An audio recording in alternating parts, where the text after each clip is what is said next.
a Polícia Civil indiciou por homicídio doloso o motorista do veículo Jeep Compass envolvido num acidente de trânsito que colidiu com duas motos na região do bairro Copema. Uma pessoa morreu. A reportagem que traz detalhes desse indiciamento é do repórter Matheus Mendes. Agora.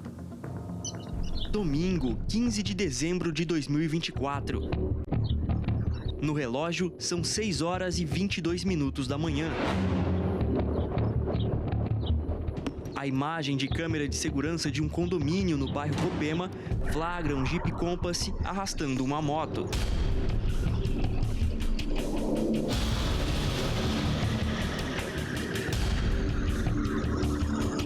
Pouco mais de 5 minutos depois, o mesmo carro é visto chegando em outro condomínio na mesma região. A imagem mostra que a moto ainda está embaixo do automóvel.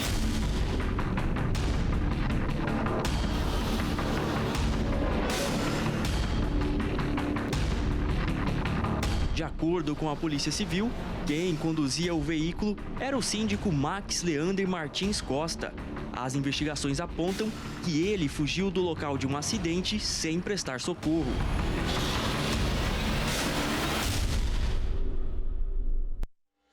Apesar de não ter registro de imagens do momento em que o acidente aconteceu, naquele dia, Max havia atingido duas motocicletas.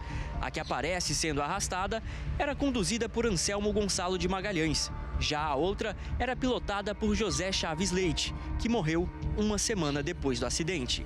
O delegado responsável pelas investigações afirma que a moto de Anselmo foi arrastada por aproximadamente 500 metros. A gente entende que ocorreu até um dolo eventual, porque a partir do momento que ele arrasta uma motocicleta, sem perceber se tinha uma vítima ainda na motocicleta ou não, e ele arrastou a motocicleta para fugir do local, intencionalmente, ele assumiu um risco de causar mais danos ou mais lesões em a vítima que estava nessa motocicleta.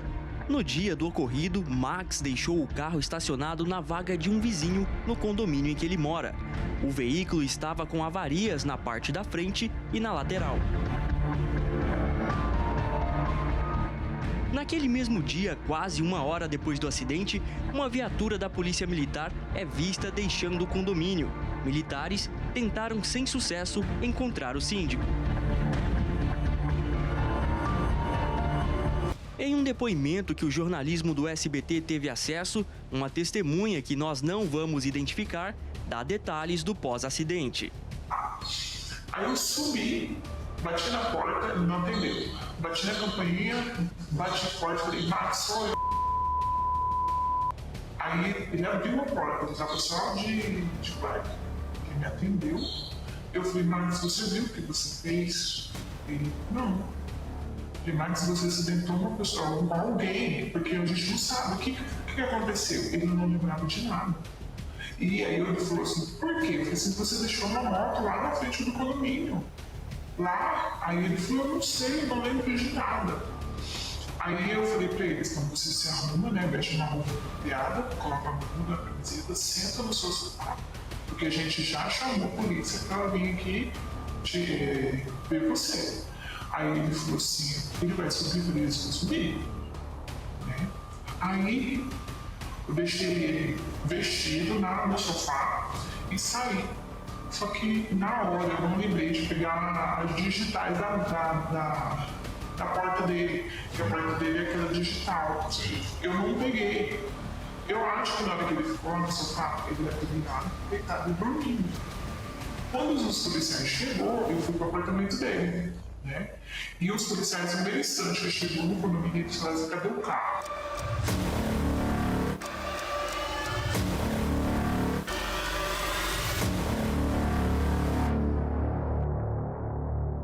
O delegado afirma ter provas de que Max estava bêbado no dia do acontecido.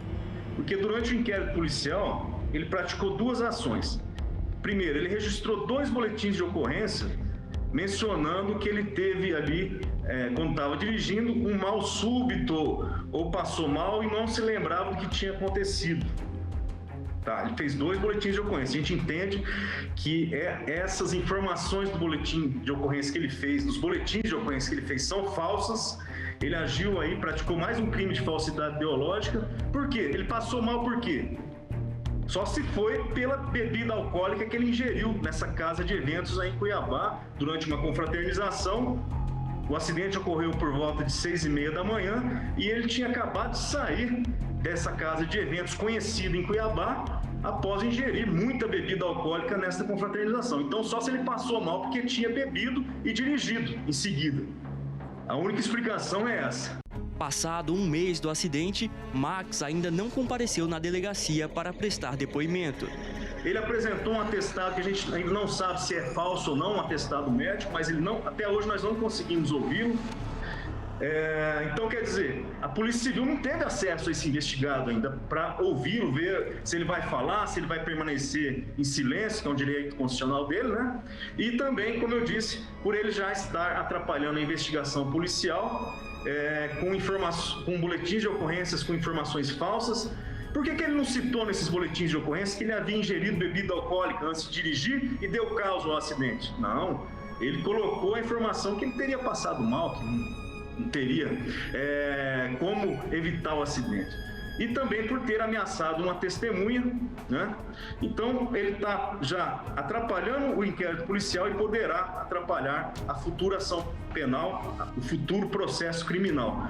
Um dos atestados em que o delegado faz referência, o psicólogo afirma que Max precisa ficar afastado das atividades profissionais por 15 dias. Um outro atestado é assinado por uma médica psiquiatra. Ela recomenda que Max fique afastado por 30 dias para tratar um diagnóstico de doença codificada como CID-10F43.9. Esta sigla é o código que identifica uma reação não especificada a um estresse grave. A Polícia Civil é cobrada, mas a Polícia Civil, como a sociedade, como a família das vítimas, ou as famílias das vítimas, a gente também quer justiça, quer fazer justiça, nós não queremos impunidade, né? E a Polícia Civil muitas vezes é cobrada. Mas, como eu disse, nós já estamos concluindo o inquérito policial, pedimos a prisão desse indiciado, mas infelizmente, até agora, nós não tivemos uma resposta sobre a decisão desse pedido de prisão. Isso foi no dia 24 de dezembro, véspera de Natal. Eu fiquei lá em casa mesmo, fazendo o pedido de prisão, a tarde toda praticamente, juntando provas, né? E fazendo esse pedido de prisão, protocolei através do sistema PJE, que é o link, né, entre delegacia e poder judiciário, mas infelizmente o juiz plantonista entendeu por bem não analisar e provavelmente já encaminhou ao juiz responsável pela vara criminal de delitos de trânsito na capital.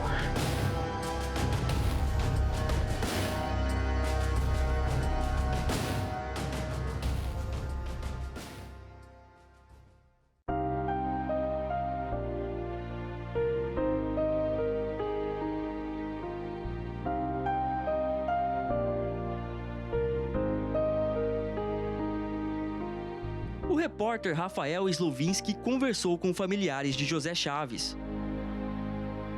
A gente fica sem chão com a situação dessa. O marido sai para trabalhar, volta praticamente dentro do caixão. Muito difícil. E o cara escondido, né? Escondido. Aconteceu tudo isso, ele correu e se escondeu e não chamou socorro para os dois que estavam caídos no chão. No chão não, lá na ribanceira, ao invés de ele cair lá na ribanceira, que vinha da balada. E meu marido e o outro, seu Anselmo, vinha do trabalho. Trabalhou a noite inteira. Emocionada, Dona Maria relembra a rotina do casal. Tomava o café da manhã, fritava os ovos dele com queijo e saía para o outro trabalho. Essa era a vida dele? Essa era a vida dele. Trabalhar para cuidar da família? Trabalhar para cuidar da família. A viúva faz um apelo às autoridades. Justiça, a polícia ir atrás, pegar ele pagar o crime que ele fez, né? Bêbado, ele pagar o crime que ele fez com meu marido, que não merecia isso, não. Por que ele próprio não caiu lá na ribanceira? Foi atingir os trabalhadores.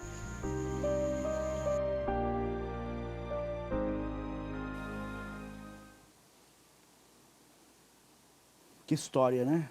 Que história. Isso que a moça falou no final, né?